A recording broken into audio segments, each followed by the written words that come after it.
Bismillahirrahmanirrahim. Assalamualaikum warahmatullahi wabarakatuh. Selamat datang di channel Video Hatub. Sahabat beriman yang dirahmati dan dimuliakan Allah Subhanahu wa Ta'ala. Dalam Al-Quran, haramnya daging babi disebutkan secara berurutan, mulai dari bangkai, darah, baru setelah itu daging babi, dan diteruskan dengan haramnya hewan yang ketika disembelih disebut nama selain Allah Subhanahu wa Ta'ala. Mengapa demikian? Tentu Allah Subhanahu wa Ta'ala tidak mungkin salah dalam menempatkan urutan itu. Ada beberapa pertanyaan terkait hal tersebut. Mengapa pada babi tidak dilakukan penyembelihan layaknya sapi atau hewan ternak lain?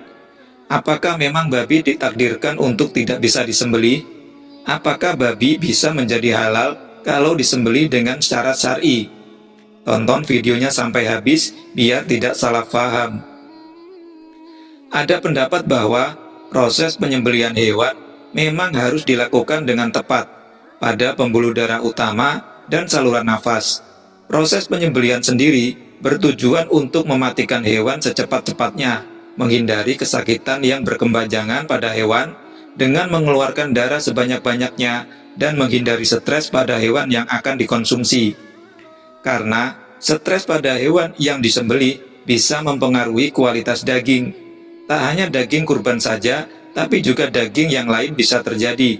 Karena ketika kita menyembelih hewan dengan cara yang benar, maka oksigen yang dibawa darah ke otak akan terhenti karena terputusnya urat nadi pada leher, sehingga otak tidak lagi merespon rasa sakit. Otak adalah pusat komando dari semua yang terjadi pada tubuh makhluk hidup. Mengutip dari situs Asosiasi Penyembelihan, metode pemotongan hewan ini diklaim tidak menyakiti hewan dalam hal pemotongan hewan. Di sini dijelaskan bagaimana metode pemotongan sapi, rusa, dan kuda dilakukan dengan cara memotong semua pembuluh darah utama yang muncul dari jantung. Pemotongan domba dan kambing bisa dilakukan di dua tempat, yaitu di dekat kepala atau di tenggorokan. Untuk mematikan hewan-hewan ini bisa dilakukan dengan cara membuat irisan miring atau longitudinal dengan sudut kemiringan 45 derajat. Sedangkan pemotongan babi dilakukan dengan cara ditusuk ke dalam pangkal leher atau di jantungnya, kemudian pisau yang sudah menusuk rongga dadanya ditarik secara vertikal ke atas dan ke bawah untuk memutuskan semua pembuluh darah utama yang muncul dari jantung babi tersebut. Ada pendapat jika cara penyembelihan yang paling berperi kemanusiaan biasanya sebelum disembelih akan dilakukan proses stunning atau pemingsanan dahulu. Hal ini dimaksudkan agar hewan itu tidak merasakan sakit. Dikutip dari sebuah majalah tentang ilmu pengetahuan yang terkenal melalui penelitian ilmiah yang dilakukan oleh sebuah universitas terkemuka di Jerman untuk menjawab pertanyaan manakah yang lebih baik dan paling tidak sakit bagi hewan ketika disembelih, penyembelihan secara syariat Islam dengan pisau tajam tanpa pemingsanan, atau penyembelihan dengan cara barat yaitu dengan cara stunning atau pemingsanan dahulu sebelum disembelih. Untuk mendapatkan hasil penelitian tersebut, prosesnya dilakukan dengan cara meletakkan alat perekam aktivitas otak dan jantung untuk mendeteksi rasa sakit. Singkatnya, penelitian itu menghasilkan 4 kesimpulan. Dalam metode syar'i, setelah disembelih 3 detik pertama tidak ada indikasi rasa sakit. 3 detik berikutnya, sapi kehilangan kesadaran. Penjelasannya, 6 detik pertama ada aktivitas luar biasa dari jantung untuk menarik sebanyak mungkin darah dari seluruh anggota tubuh dan memompanya keluar melalui ketiga saluran yang terputus di bagian leher. Kemudian, darah tertarik dan terpompa oleh jantung keluar tubuh secara maksimal, maka dihasilkanlah healthy meat atau daging yang sehat.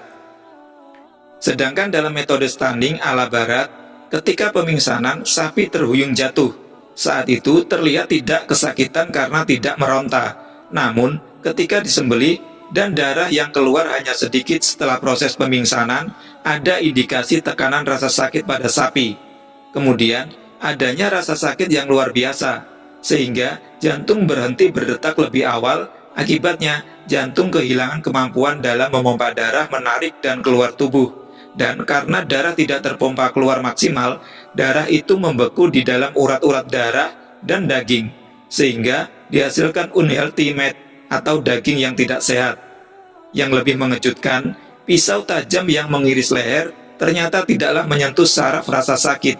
Kedua peneliti itu menyimpulkan bahwa sapi meronta-ronta dan meregangkan otot bukanlah sebagai ekspresi rasa sakit, melainkan sebagai ekspresi keterkejutan otot dan saraf saja, yaitu pada saat darah mengalir keluar dengan deras. Jadi, mana yang lebih manusiawi, cara orang barat atau cara syar'i?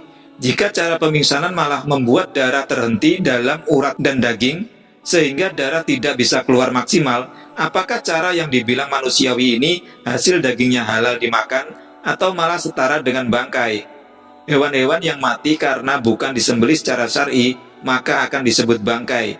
Terdapat 3 definisi bangkai, yaitu yang pertama, yang mati tanpa disembelih, seperti kambing yang mati sendiri. Yang kedua, yang disembelih dengan sembelihan tidak syar'i, seperti kambing yang disembelih orang musyrik. Yang ketiga, yang tidak menjadi halal dengan disembelih seperti babi, yang disembelih orang muslim sesuai syariat penyembelihan syar'i. Jadi, jawaban untuk ketiga pertanyaan di awal video tadi adalah babi tetaplah babi dan haram, walaupun disembelih dengan cara syar'i, bahkan termasuk dalam definisi bangkai. Semoga video ini bermanfaat dan menjawab pertanyaan Anda. Amin ya robbal alamin. Terlepas dari semuanya, wallahu a'lam bishawab. Jangan lupa like jika Anda menyukai video ini, dan share ke siapa saja yang menurut Anda cocok dan wajib untuk melihat video ini, karena sebaik-baik kalian adalah orang yang mempelajari Al-Quran, kemudian mengajarkannya kepada orang lain. Hadis riwayat Al-Bukhari. Akhir kata, saya ucapkan banyak terima kasih. Wassalamualaikum warahmatullahi wabarakatuh.